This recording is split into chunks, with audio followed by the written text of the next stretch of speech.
And it's been a really fun start for us, getting started. We're 6-0, and we've had some really good wins against some really good teams. So pretty excited for where we are.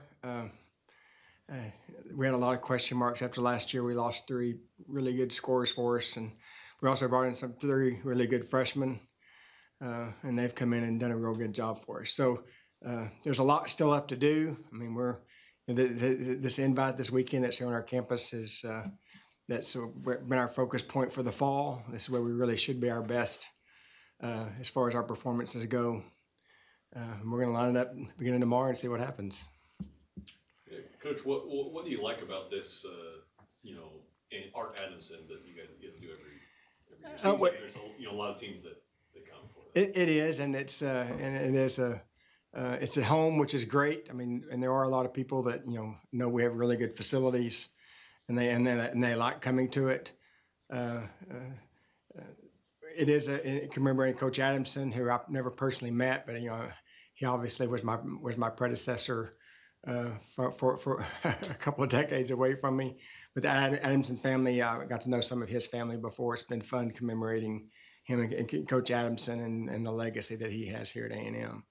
There are teams that come in for this in order to swim us, which I always appreciate. I think the meet's well run. The facilities are really done well. And people can swim fast here. And I think that's why people continue to come back. What are some of the goals that you have for your team for this meet? We really like getting our relays qualified for NCAAs, and that's probably one of the hardest things that we do all year, is because the relays are just so important for you for NCAAs. And it's amazing to me how fast we continue to have to go to qualify, because they have the automatic time standards, which are pretty hard to make, but you also have to have the B cut in order to swim anything that you might already have. If you have an A cut, you can swim the B cuts. And so getting the A cuts done is really important to us. We don't know for sure which personnel we're going to use yet. That's what a lot of times during the course of the meet, we may have an idea of who's going to be on what relay and what order we're going to put them in. But after we see them race and compete and see where everybody's at, that kind of helps answer some questions. But if we can get our relays qualified, and for our mind, it makes the rest of the year just so much less pressurized.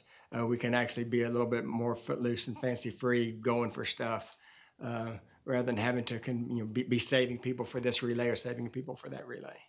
So beating a couple of top 10 teams like Tennessee and Texas this early in the season, what does that mean for the year? What does that mean for your program? Well, I think it's always, of course, fun to beat those teams. Obviously, we haven't beaten Texas very often. But when push comes to shove, it means everything. But after the year gets going, it means nothing. I mean, from the standpoint, it's great that we won, and we obviously like winning. I mean, everybody enjoys winning, but it really comes down to how you do at your conference meet, how you do at the NCAA championships. That's what people remember. These dual meet wins, people forget them, but it's how you finish, and for us, that's what we're focusing on. That's an indication. Is that an indication of where you're at or where you could be? Where we could be, because there's. In Virginia Tech, before that meet, that Virginia Tech they're a top 10 team last year. Any of those teams, if we swim them again, we wouldn't be guaranteed to beat any of them. But to beat them, all 3 like that was it was fun. Our guys gained a lot of confidence through that, and confidence is a great thing, as long as we just don't rest on that. Because if we rest on that, then we're in trouble. Because just like everybody forgets those dual meets. Everybody forgets them real quick. Do you have to worry about pacing yourselves with such a long season when, obviously you want to get to the end of the season and perform well at conference and everything. So at this point of the season, kind of how do you balance the swimming your best, but at the same time kind of saving it? Pacing is kind of the right word, because we do need to control what we're doing and how much, because obviously we're training really hard. We're asking a lot of them, and a lot of those in those meets where early season, like Texas didn't prepare for us. We didn't prepare for Texas that much. Tennessee didn't prepare for us. We didn't prepare for Tennessee. All those programs are getting ready for what's coming, and so when push comes to shove, it's on the day of the meet is when you show up, and that's what happened. But as far as pacing, we're definitely looking at the end. We're looking at the big picture here. I think most of your really good programs, that's what they're looking at, is making sure that you're doing the work that you need to do today so that you can do what you want to do later.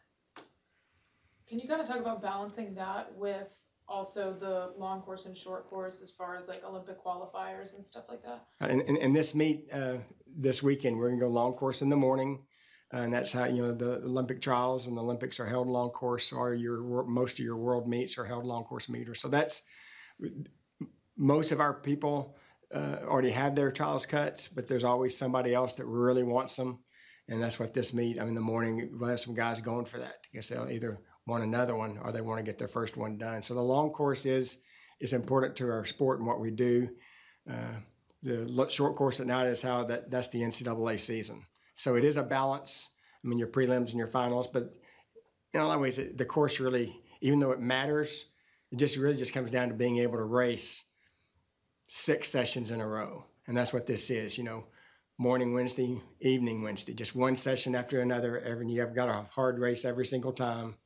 And that's why we do this meet, because it's the only thing that we do that looks like a conference meet or an NCAA championship meet. Because they're, NCAA's, in our conference meet, I think we have 9 sessions in a row or something crazy. It's pretty hard to do. So this meet gets us ready for that, being able to do it. And so the short course and the long course is important. But one thing else, no matter the course you're in, you want to step up and race, get it done. Anything else? All right. Thank you. Thank y'all for being here to do it. Get her done. Get her done.